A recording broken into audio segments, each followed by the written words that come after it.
Everyone, welcome to the Leeds View podcast. We do these twice a week on a Monday and a Wednesday, as well as daily Leeds United news.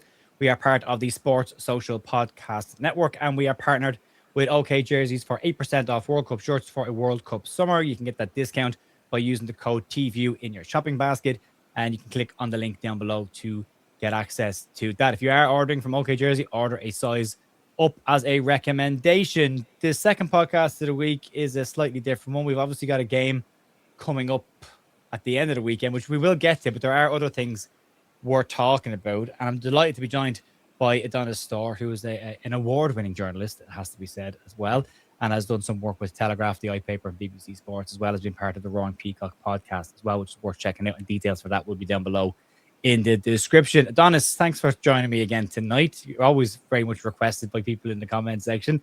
How are you doing? And how have you felt about Leeds this season? Now that it's nearly all done and dusted. Evening, Joe. Evening, everybody. Yeah, it's an odd feeling being a sort of normal club, seeing the chaos erupt across the EFL, across the border in the Scottish Premiership, and just lapping it up and having it wash up all over us, and us just being just incredibly. And I think it started when Farke came in, when the Niners took over. Obviously, Parag had been making his notes, making lots of notes when Victor Orta was saying things during the, this interesting time as part of the board. Obviously, they came in at, what was it, like 2018 or something like that, or a little bit before. And since Parag took over, they've put in this sort of framework and structure that is professional. And since Farke has come in, he's got a very, very steady hand, does Daniel Farke, and he's acted sort of normally. And we haven't been used to that. We haven't been used to that in terms of ownership. We haven't been used to that in terms of managers, including the much beloved Marcelo. I mean, he's not called El Loco for no reason. And maybe Daniel Farke, maybe being normal is exactly what we needed. Yeah, I keep saying it. I'm nervous because of the cam. I'm not sure how I feel about the cam, and it just gives me a little bit of anxiety that at any minute now, something really bad is going to happen. That the reason it's so calm is it's literally the eye of the storm, and any second now, a big gust of wind is going to come in and knock the house of cards down. But you're right in what you say. Like, I mean, since they've come in, there's a structure in place. We saw Pete Lowy this week talking about how the club is structured in departments now. Everyone's got their own little section that they look after, and they've all got KPIs they're all working to. It's very professionally put together. They've got goals, they've got benchmarks, they've got all this. And I think I described Daniel Farke when he came in initially during that chaotic first summer in the championship, that he brought a level of calmness to an absolute dumpster fire that was going on at that moment in time, with the takeover going on, the Radrizzani trying to use the Ellen Road as a Sampdoria make weight. All of that was heading off, the comments in the social media as well, and then trying to just put a team together then after half of them had used clauses to walk out the door. And here we are 3 years later, and we're comfortably safe in the Premier League, closer to Europe than we are to the relegation zone. We have spades in the ground finally on a redevelopment of Ellen Road. We've got an ownership who's talking about the next phase of the club's project and where we go from here, and investment in the summer. We've a manager rightly kind of maybe holding people to account, but we'll get into that in more detail, and saying this is where we need to be now. We don't we need it to do. This is where we go. And it's all very grown up and it's all very mature. And I'm just not used to it. So I'm not always sure how I should feel about it when it comes to my football club. But I am very happy to be coming in towards the end of a season and just being able to watch football and enjoy it. And the podcast we did on Monday, I described it to the lads as the game against Brighton. For a lot of it felt like a end of season match. And the podcast this week felt like an end of season podcast with nothing to worry about and pressure lifted off our shoulders. But it's been an enjoyable year, Adonis. We had that little wobble at the start of the season, or the mid part of the season, before Daniel Farke changed the shape. But since then, the football, despite its more directness at times, I think has been enjoyable. We've had some very enjoyable moments this year. And we had the awards last night where Ethan Ampadu picks up Double Player of the Year award last night, first Welsh player to get the Player of the year. Okafor gets his award for his moments against Manchester United. It's just been a really enjoyable second half of the season for me. And for me, I think going into the summer now, Leeds are on a really sure footing. And if they're smart, given how compact the league is, Leeds can really take a big step forward next season and break the hoodoos of the past and get rid of that Leedsy type that they're all so keen to get rid of. Yeah, it took Farke, 3.5 months to sort of figure out the puzzle of the Premier League. Move to that 3-4-2-1 formation that has had such success since the 1st of December, which is, the first game where they started. I know he changed it at half-time at the Etihad before, but that first game was Leeds United against Chelsea. I think it was a Wednesday night. We won 3-1. Gabriel Goodmanson bullied Esteval off the pitch. He was yanked at half-time.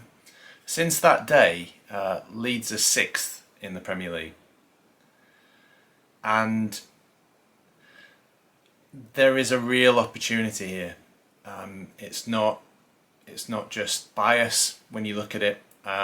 When you look at the facts and the statistics over the last 2/3 of the season, Leeds have outperformed most of the Premier League, not just in the normal stats of the points, like I've said, to the form table, but also the XG and all of these other areas that should give an indication of performance, not just results. So for me, there are a few key positions within that formation that they can recruit for. Now, bear in mind, last summer, they had a lot of catching up to do in terms of getting the right presence physically in the back line and in the centre of the pitch in order to become defensively solid and hard to beat, and they've done that. So many draws. Talk about the last 2/3 of the season. There were 12 draws there. And even if you converted sort of 4 of those, we'd be talking about Europe. Even if you hadn't have had such a difficult start at the start of the campaign, we'd be talking about Europe. And if you go back and if you look at some of the early lineups, it was Nonto, Piru, James. And so that front line has completely transformed. And it's clear if you look at those early games that Daniel didn't know his best starting 11. Now we know the formation that works. We've got the formula that works. Now they can recruit for that. So I'd be looking at a Harry Wilson type on the right attacking midfield, specifically for balance. Because if you've got Bogle doing those overlapping runs down the right hand side, and you've got a player in the right attacking midfield who can step inside and whip in swinging crosses with his left foot, who's creative, who's attacking, who's that Rafinha type of player, and you've got fit and firing Noah Okafor on the other side doing the same thing, and then you've got Goodmanson doing those overlaps. Then you're talking about something that's really exciting and structurally balanced. But moving forward, I seriously think that next season, if they recruit right, they could even do something like what Leicester did, for example. Yeah. That's how good the form has been. Yeah, I mean, you go back and it's a really good point. When you look at the side that Leeds put out against Arsenal at the start of the season, Perry was in goal. The backline not massively different, but it was a 4-man backline with Rodon and Stroke. And I've always had concerns about Pascal Stroke in a 4 because he likes to go for a little wander. I describe him as a little Frodo Baggins. He likes to go off on adventures.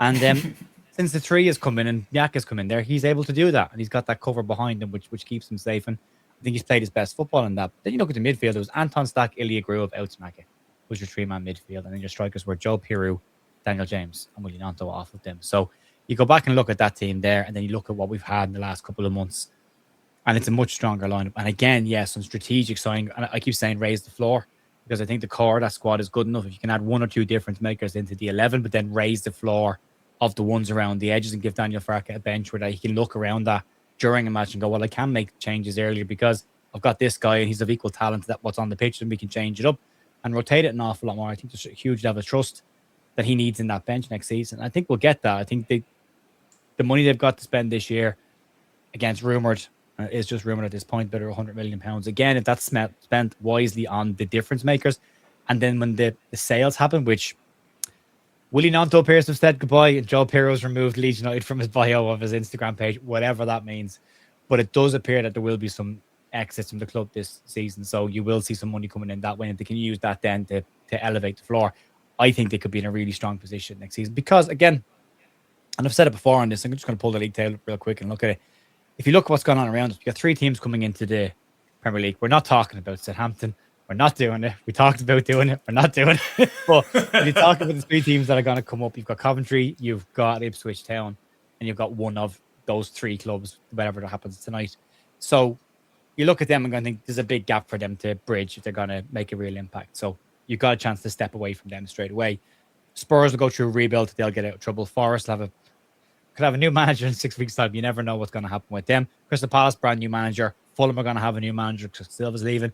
Everton need to sort themselves out a little bit. Newcastle have had a crazy season, and there's so little points between us and them that because we're so stable right now, you can do that. You can take that big jump in the summer because while everyone else is trying to fix the cracks in the wall, we're just adding, flowers to the mantelpiece to try and make the place look a bit better. So you're attacking it from a much different perspective coming into the summer. So yeah, I'm excited about where we go this summer. And it does bring us on to a point that we need to talk about, and that is Daniel Farke's press conference last week, which everyone was talking about. Everyone's done content on it. The most interesting press conference I think he's done since probably his first one.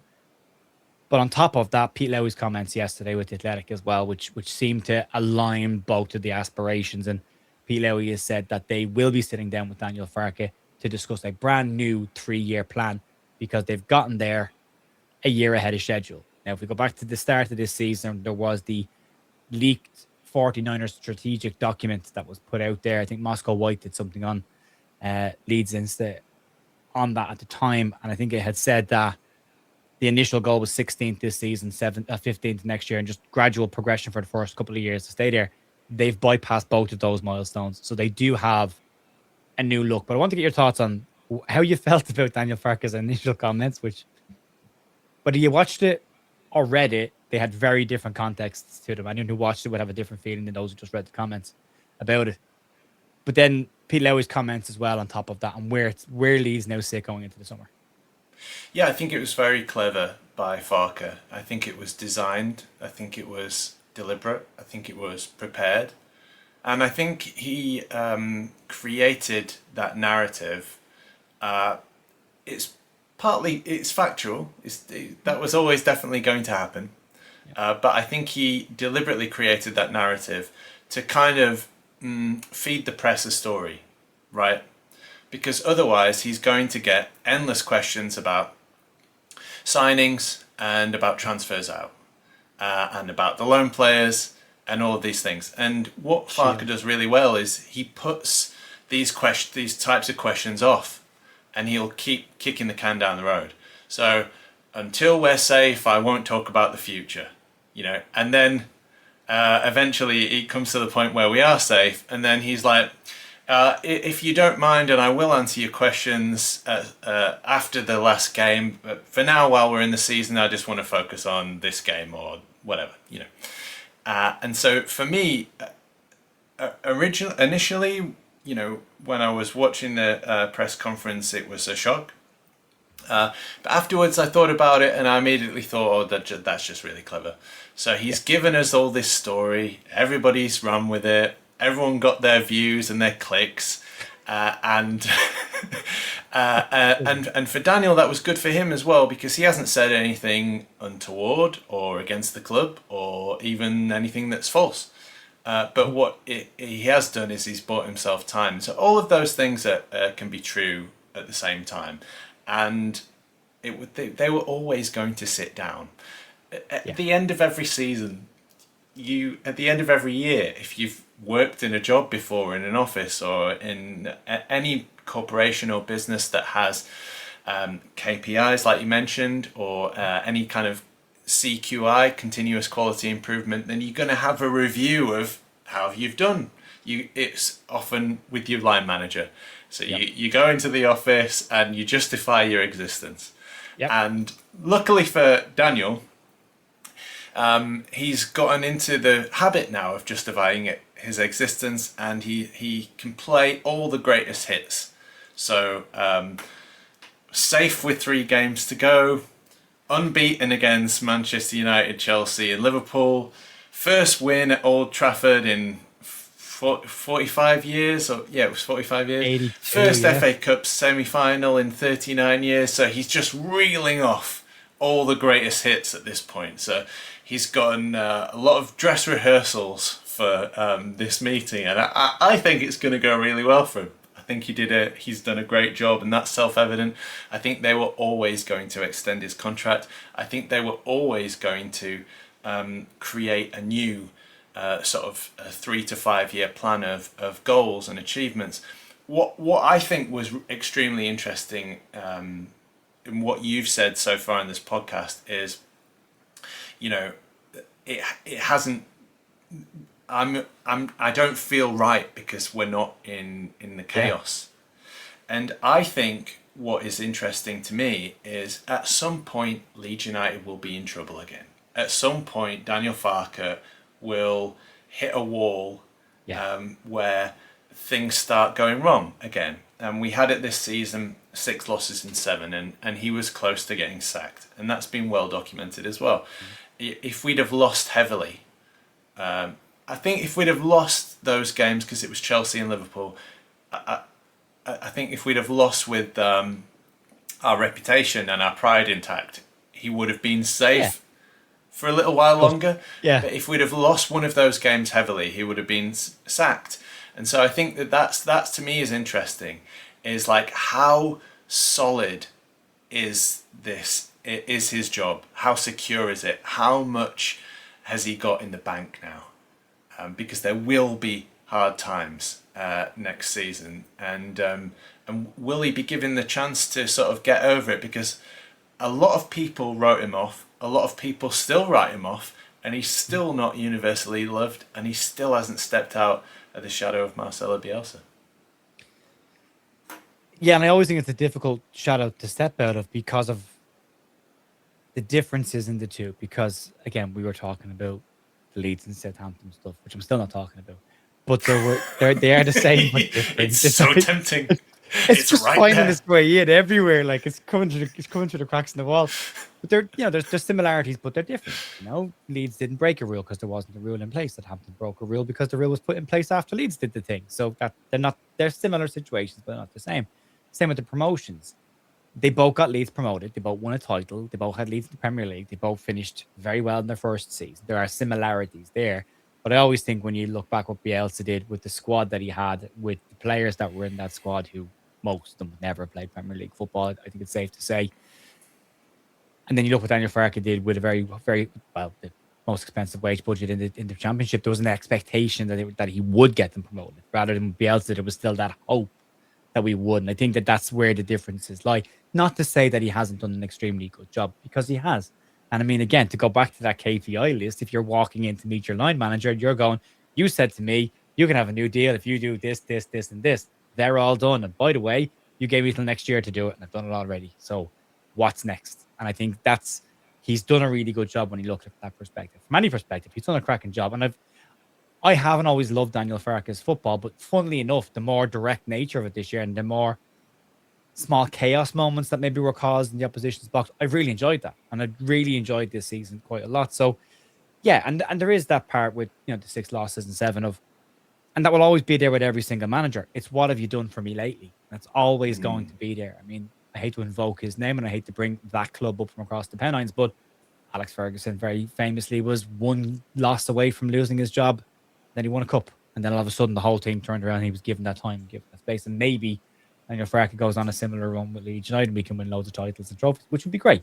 And I don't think ultimately anyone really cares at the end of the day, as long as Leeds are successful and Leeds are safe. We'll always want more for our club. We'll always demand more when it's not going particularly well. And that's just the nature of football, and personal preference always comes into it. What do you like? What do you not like?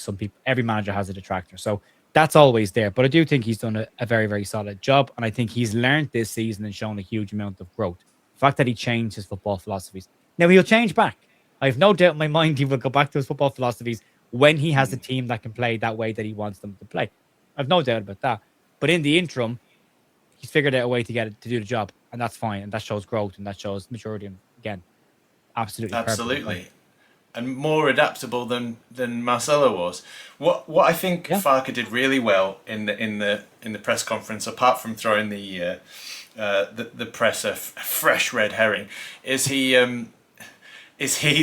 invoked the summer of 2021.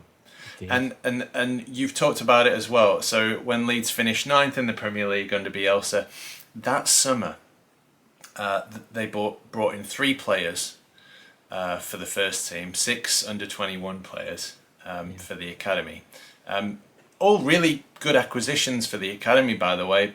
Players like Somerville and a few others, but those 3 acquisitions for the first team were Dan James, Junior Firpo, who's 24, and it was Jack Harrison, who was 24 as well. And he'd been on the loan at the club since 2018. Only 2, really. So it was only really 2.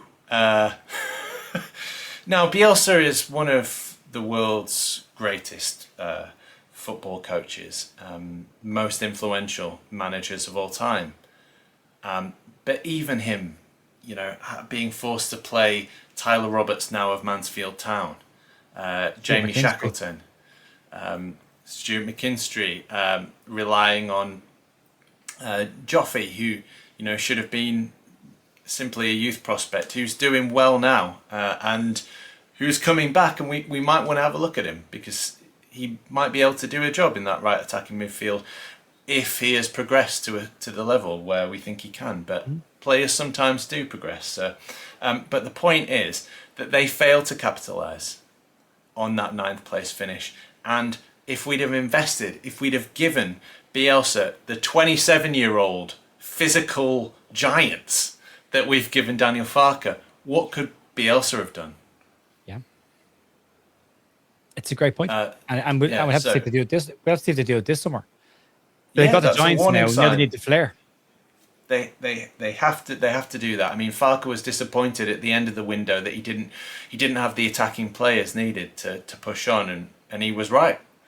So they brought in Calvert-Lewin, they brought in Okafor, they brought in Lucas Mecha, and we were thinking, looking at their injury records, and it's as long as your arm. And I worked it out. I think on average they'd all spent about they'd all had 20 games on average per season out injured. And the fitness of these guys to keep themselves fit, their medical team deserve a massive kudos.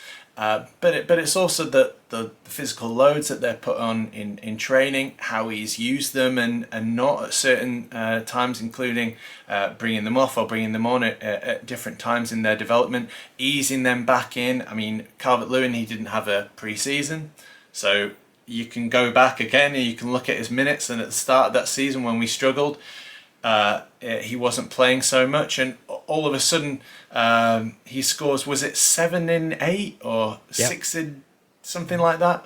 I was going to say 6 in 7, but I didn't want to get the Gen X viewers too excited. Still don't know what that means. No, me neither. But Calvert-Lewin's return to full fitness coincided with his return to form, coincided with Leeds United's return to form and change of formation. So it all sort of came together all at the same time. But if you go into next season now, having invested in the defence, having invested in the defending midfielders, and having invested in some of the fullbacks as well, then if you go into this summer and you bring in players that we tried to buy, the level, so Igor Pejao, Rodrigo Muniz, some of those players that we tried to get and we couldn't, so the ambition is there. Jürgen Strand-Larsen in January, so they're willing to spend big money on exciting attacking players, and I imagine that they're going to do that this summer. I really would not be surprised if we pushed on next season. I would not be surprised if we got into Europe. I always try and take it back from not just from a footballing perspective, but I try and look at the ownership from who they are, not just as a football ownership model, because with a football ownership model, you always get dragged into it. Well, will they invest? Are they going to take money out of the club? Where, what kind of ownership are they? And you get stuck in that mold. But I try and look at the 49ers model as a I suppose, for lack of a better term, a venture capitalist type of model. They're investing in this. They've got a big pool of people who've all thrown their money in. Great to hear Larry Nance during the week actually talking about that as well and saying that he isn't looking for a penny back from this. He's in for the ride. Like, he's fallen in love with this and he's just on the roller coaster now and he's willing to ride it out. We'll test that metal when we get to more troubling times, Larry. We'll see how you feel then. But in the meantime, it's great to hear that. But when I look at that investment pool, I look at what makes sense to them. Now, if you look at a venture capitalist type model, it's buy a depreciating asset, fix it, invest in it, build it up, sell it. And that's how it works. You sell it at a much larger profit than you ever bought it for. Now, ripping money out of that, it takes away from that model completely. It makes zero sense in that kind of model. And I look at the 49ers model and I think right now they have started to work on the ground. How many owners have we had over the decades that have promised that, never delivered on it? It's now started. We've seen the work begin. We've seen the new renders of it. It looks stunning.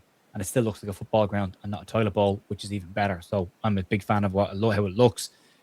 And then you look at, well, what's the next moment for them? Well, this is their chance to really invest in this model and push it on to ultimately fulfill their goal of selling this club at some point down the road for $1 billion, which was the goal to get Leeds there in and around that bracket. So for me, they have to be looking at this from an investment strategy perspective of saying, this is the best we could have possibly hoped for right now. We are in a really strong position to really kick this on. We've got not just a team on the pitch that's probably got a couple of more years in them in terms of their peak years before we need to go and try and rebuild again.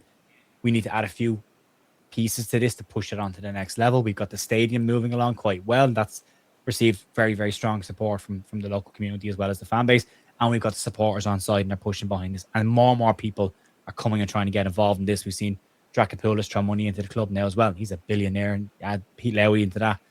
These all guys are huge amounts of money and they're all investing in not just in the club, but in the area as well. So they're bought in. So when you look at all of that, for me, it looks like this is your moment to really go, we might not get this opportunity to make that gap up again. Take it right now. And I don't think when you look back to Radrizzani, and it's no slight on Radrizzani, he just didn't have the funds to make it work. I mean, he said it himself, we needed £40 million players. I could only give him 20.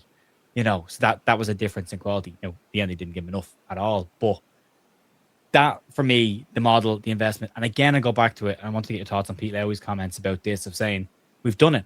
We've done what we set out to do. Financially, we're in a better place.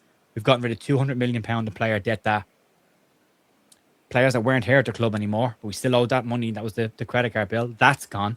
And the stadium workers. So financially, boxes have all been ticked. Footballing, they've all been. There's not a lot of clubs get to say that in the modern football world.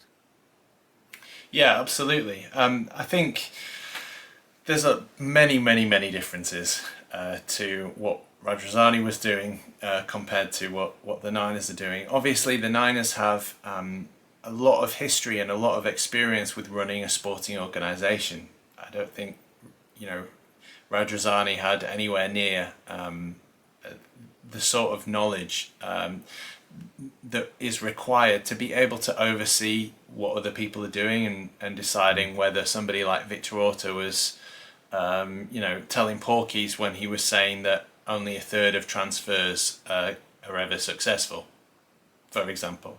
And and that might be true for the average of the entire industry, right? But if you look at Leeds United's recruitment under the 49ers, they haven't been spending the 40 million that Radrizzani was saying that he needed to in order to be successful. Not at all. They've been spending wisely, which is exactly what you've got to do. And they also sold quite well. I think when you look at, it's all risks, right? But when you look back at Jorginho Rutter and Crescencio Somerville, those sales, those two players were responsible for over 50% of Leeds' goals in the season prior. That is a huge chunk to have to replace.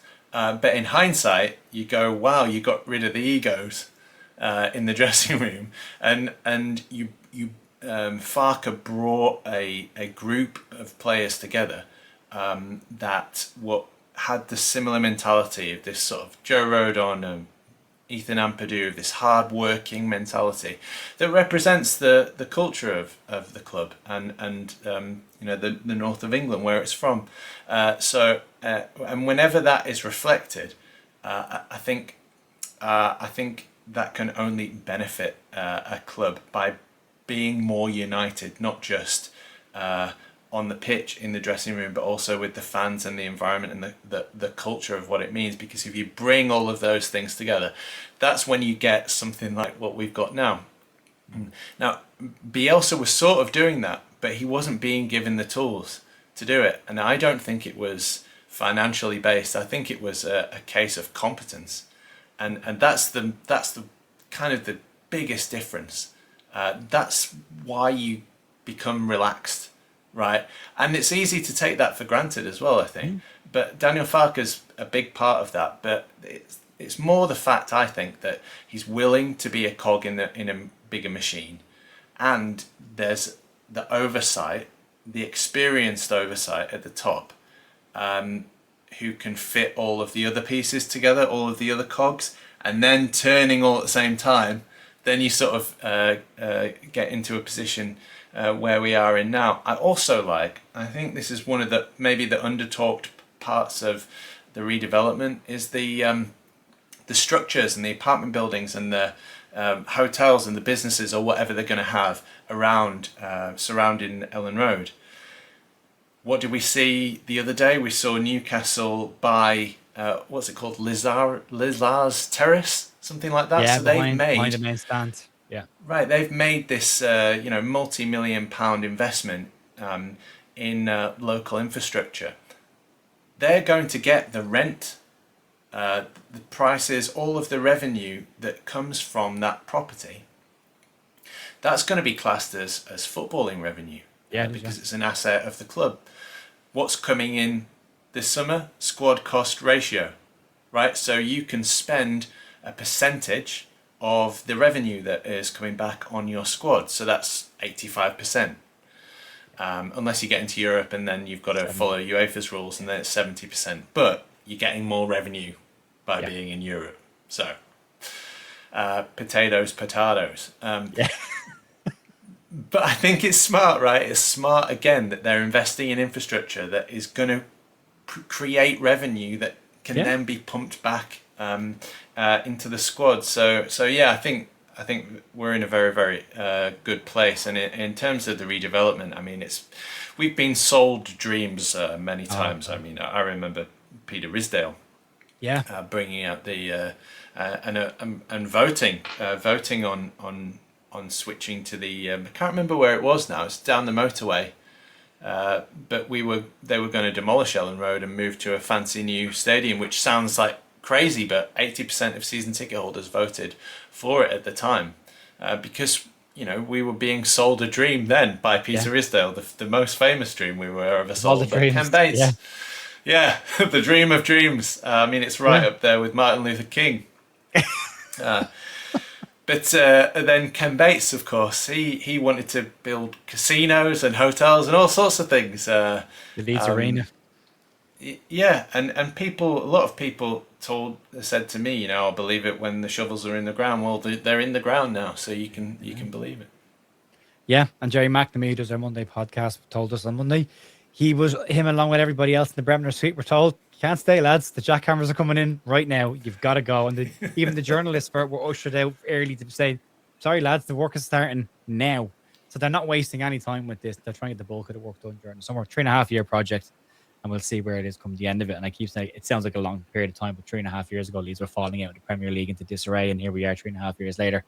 And we're looking at a brand new stadium starting. So that time will just fly by, and we'll have a brand new shiny stadium with far more people in it. And I do genuinely, it looks like a football stadium still. And I know it sounds corny and cheap and silly, but I do like the fact that it still looks like a football stadium and not a big modern bowl. So it will retain at least some of its soul, which I like. How lovely would it be if Daniel Farke was still manager by the time that it was completed, and maybe there was a cheeky trophy in the cabinet as well, maybe like a League Cup. Yeah, why not?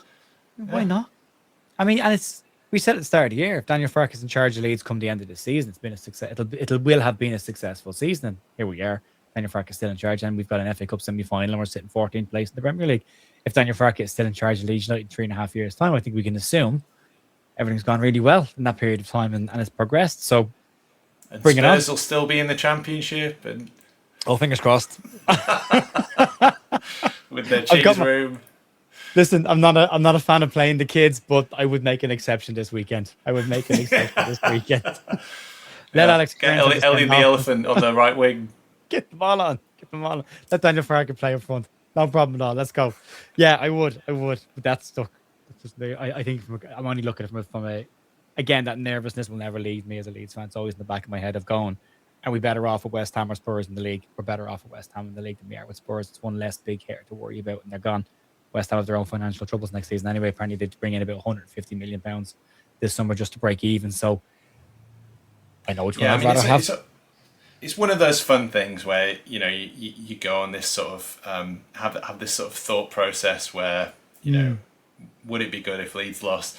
I guarantee once it gets to the game, none of us will want want to our win. team to I want to win. lose. Yeah. Yeah, I want to I mean, win. I'll be going nuts. the one that I can remember is Arsenal in 1998 and Jimmy Floyd Hasselbank at the back post, and we basically handed the Premier League on a silver platter to Manchester United, and everybody said that we just hand Arsenal the game in order to stop that evil scenario from happening. But that was one of the loudest cheers I can remember at Ellen Road. We didn't want to win it. It's like we didn't want to lose, and it's like Billy Bremner says. Every goal conceded that Leeds concede is like a dagger in your heart, and it is. So we talk a big game, but in the end, I'm pretty sure when it comes Sunday afternoon, we'll win. I'm Leeds first. I've always said I'm a Leeds United fan. I'm not ahead of players, ahead of managers, ahead of results, ahead of opposition, ahead of rivals. I'm Leeds first, so I always want the best for Leeds. Full stop. Before everything else, but yeah, it's interesting. Also, a couple of other little small minor points just to have a quick chat about before we wrap up tonight.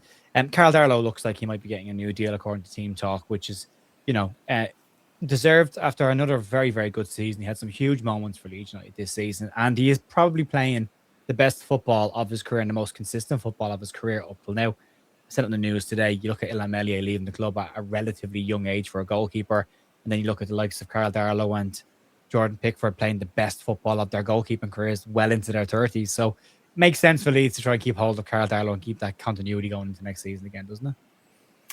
If he was called Carlos Darlinho. I know, right? Yeah. I agree. Yeah. Immediately sign him up. And he was this, exotic, with a definite mustache, and we bought him in on big money or something. He would be being lavished with praise, and some of the saves that he'd made would be, the save of the season contenders and all of this, and and to be honest, I think there's something very, very odd about that kind of mentality. If you take everything away, he's been underrated, he's been undervalued, he's been consistently dismissed as only ever basically a bench warmer, and I don't think he could have done much more to deserve a shot at being the number one, and it's probably only a few times where he's looked a little bit dozy, maybe a little bit slow on the ball, and given me heart palpitations to the point where I've genuinely considered calling an ambulance. Yep, I've looked away a few times. Looking at my watch, going, how much? Carl, come on, buddy. But some of the saves he makes, his presence, I think is an underrated and unknowable sort of value. It's a statistic. It's not a statistic. You can't sort of measure it. But I know that back line breathed a sigh of relief when he came into the starting lineup. You got Rodon and Ampadu who can sort of predict Darlow. All goalkeepers are weird, right? They're like drummers. There's something wrong with them. None of us, non-drummers, non-goalkeepers, know what that is. No. And this is not a slight on drummers or goalkeepers. It's just you're just more special than the rest of us, and we don't know why. But Darlow doesn't see. He seems one of the most normal goalkeepers, and he's probably the best goalkeeper we've had since like Rob Green.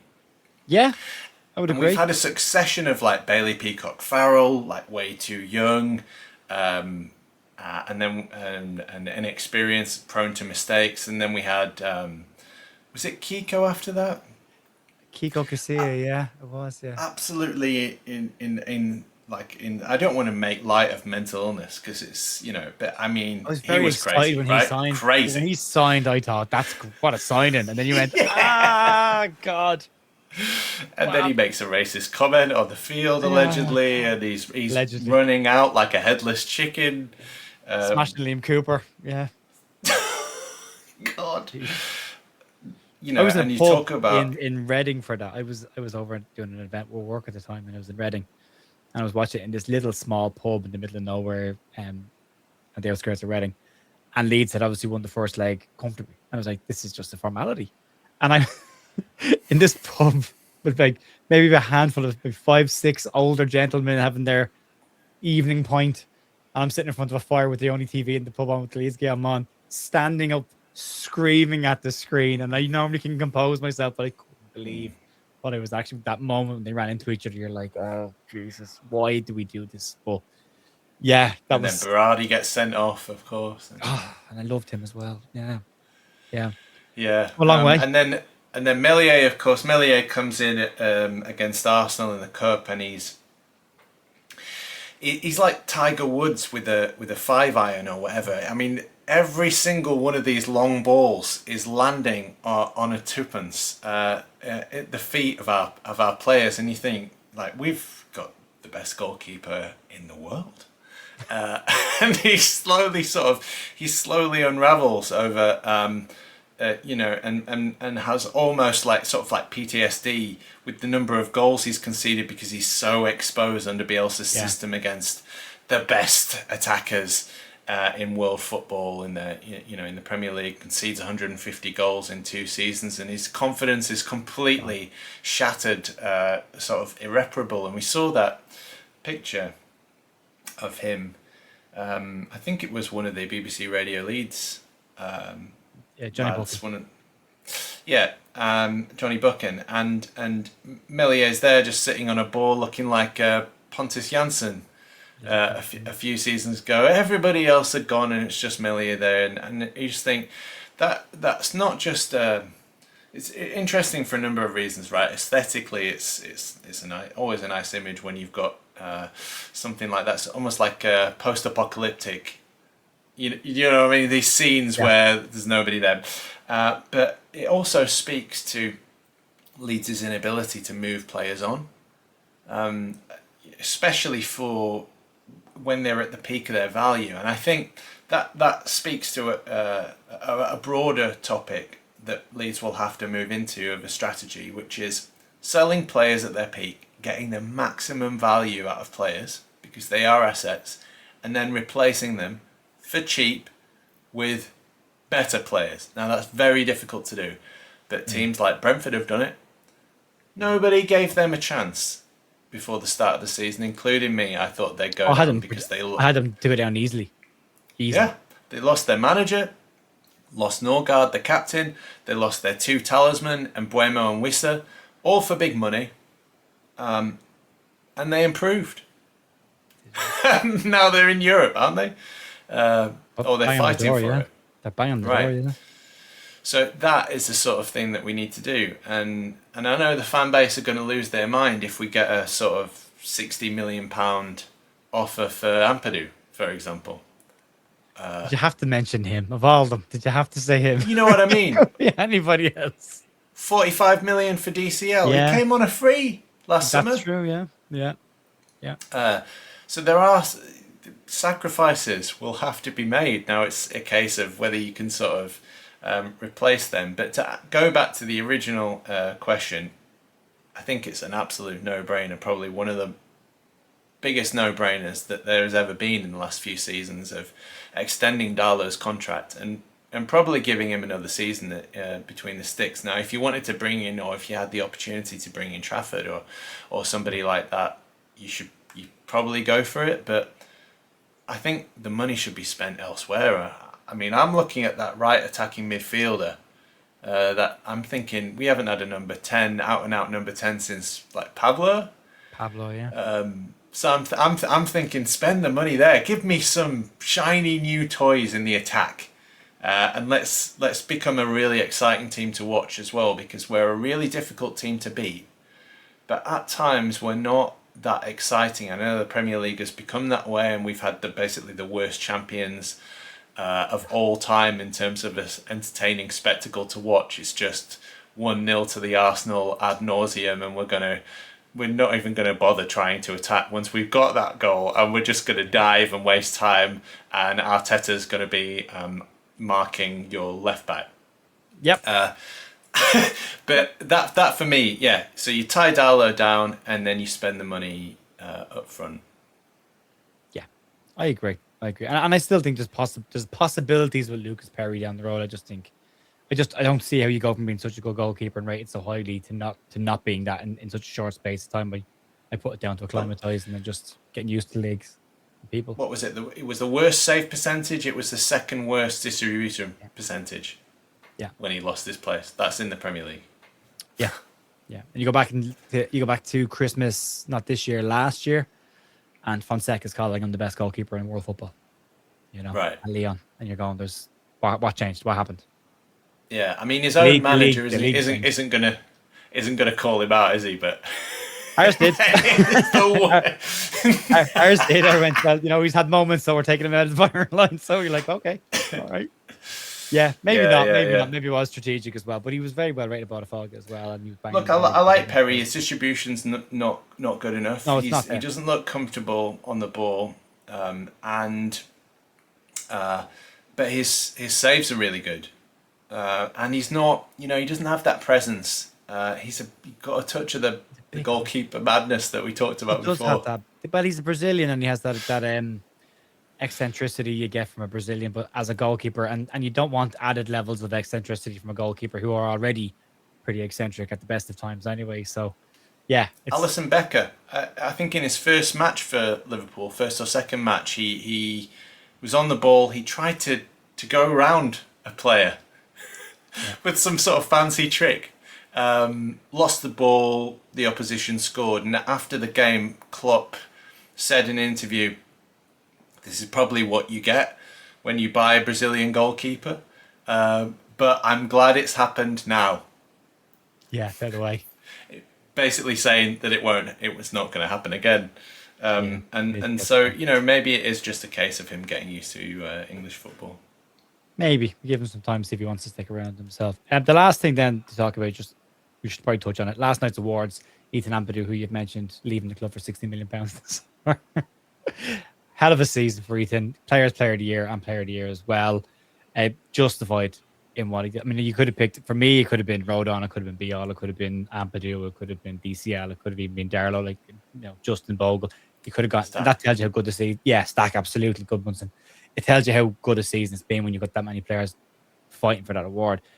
But again, at the same time, I don't think you can argue with Ethan Ampadu picking up both of them. And what a player he's been for Leeds. He's gotten it. He understands what it is to be a Leeds United player. He's talked about what it means to wear that white shirt.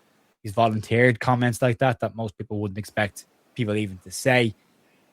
And he does look like he's the glue in the middle of that entire squad in that dressing room. It's such an important person on and off the pitch for Leeds. So fantastic for him to get his flowers and his pat on the back last night again. Yeah, well, he looked embarrassed, didn't he? So when he went up on stage and he picked up the Players Player of the Year award, that says a lot though for me. That does tell me something about the modesty of a person, which is a good trait to have. But that's what I mean. He said, "I don't think I deserve it," and that's exactly why he deserves it. I mean, exactly, yeah. It's similar with politics. It's if you ever get a politician and the politician says something, to the effect of, I'm the greatest person the world has ever seen. Don't vote for that person. And I'm the best person for this job. I guarantee you they are not. They are exactly the wrong person for the job. And when you get somebody who's humble, like Ethan clearly is, they're going to work hard. Yeah. They're not going to accept themselves in their current state. And when you don't accept yourself, when you don't accept that this is good enough, It's not always good for your self-esteem, but if you pour that feeling into developing yourself, then that's how you become an extremely successful person at whatever you want to do. So I think his attitude, for one, his attitude towards himself, the way he sees himself, that's massively important. That's also reflected in the work rate. So I don't think I think he's ran the most out of the Leeds squad, and he's one of the he's covered one of the most distances in the Premier League in total, which isn't surprising because I think Leeds have covered the most distance as a club in total in the whole Premier League, or it's right up there. At one point they were splitting Man City and Arsenal, but I think it's crept up a bit because we're still outrunning opponents. So that's partly not having possession. If you play a possession based game, then you're not going to run as much. But I think you can see the teams that have underachieved, and Spurs, for example, are bottom, and Liverpool are close to bottom as well. So I just think that work rate, that intensity, the pressing off the ball, the alertness to danger, his reading. We all, a lot of the dialogue before the season was, can these players make a step up? Okay, we're bringing in these really physical players like Stack, for example, who was my player of the season, and they're at a higher level. They've played in the Bundesliga or wherever. But can these players that Leeds brought in for peanuts, really, it was 7 million, was it? 7 million. Ethan Ampadu. Yeah. Unbelievable. And can he do it? Yes, he did it. Probably the only thing that is missing from Ampadu is his forward, his attacking output. So his shots are they're almost comical. Yep. But it's funny, and you forgive him because that's not what he's in the team for. No. It's not what he's in the team for. The reason why Stack was my player of the season is because he does almost everything Ampadu does, plus he has Rafinha level chances created if you look at the statistics, which is staggering. And if you talk about being integral to Leeds' attacking play, you talk about being integral to the possession, transition, to the defence, to set pieces, aerial duels percentage is one. He's in the top percentile for the whole of Europe for a lot of these metrics, and we got him fairly cheaply. To me, I first saw him in Dublin at the game that I met you at afterwards, and I just couldn't believe he was ours. He looked to me like Patrick Vieira or somebody. I just couldn't believe we'd signed such an incredible player. Somebody extremely tall, and even it's almost like Gary McAllister type levels, and it harkened me back to a time where Leeds were mid-table pushing on in the mid-90s, and then we did take some of those next steps as we've talked about, living the dream. But yeah, to me, so Ampadu, unbelievable character. On the pitch, off the pitch, look, completely different team without him. Motivates people. He's an organizer. He tells people if you're not in the right position, if you're not giving 100% for Leeds United on the pitch, he will let you know and he will keep you honest. He's also extremely skillful. Keeps ticking. He's a good ball carrier as well. An underrated part of his game. So for me, he is Mr. Leeds United. I mean, that is Eddie Gray, to be fair. 60 years of service, and he got a Lifetime Achievement Award as well. So congratulations to Eddie. But Ampadu, what a season. What a season. Unbelievable. Stack for me, though. I had Gabby just the way he came in, and I just love what he brought to. But again, I wouldn't have disagreed with any of them had it been said. But you look again, you talk about his distribution, like 85% passing accuracy across the entire pitch. His heat map, by the way, for this season is insane looking. It's up, and the amount of red areas on that heat map tells you how much time he spends in every single part of that pitch. It's nearly completely covered. So yeah, workhorse on the side, long may continue. Get him a new contract as well. Make sure he stays here next season because CDMs are at a premium in world football, especially good ones. And anybody who has aspirations to do anything in football will be having a good look, long look at Ethan Ampadu, thinking that's the one we need to bring in to sort out midfield. So fingers crossed Leeds can lock him down, keep him, because that's really important to keep not just what he brings to the side. Again, I use the word continuity, but the leadership part of it as well. And again, understanding what it is to be a Leeds United player, he gets that. So yeah, well done to Ethan Ampadu, Noah Okafor, Anton Stark, Eddie Gray, everybody last night who picked up awards, all massively deserved. And yeah, we'll see how we go going to the weekend, and then we've got the summer break for a little bit. Some of them will head off to the World Cup, and fingers crossed Anton Stark's ankle isn't too bad, and he might get to the World Cup. He was on crutches last night, so don't know if he will make it, but fingers crossed for him. Well done to Noah Okafor for getting the Swiss squad as well.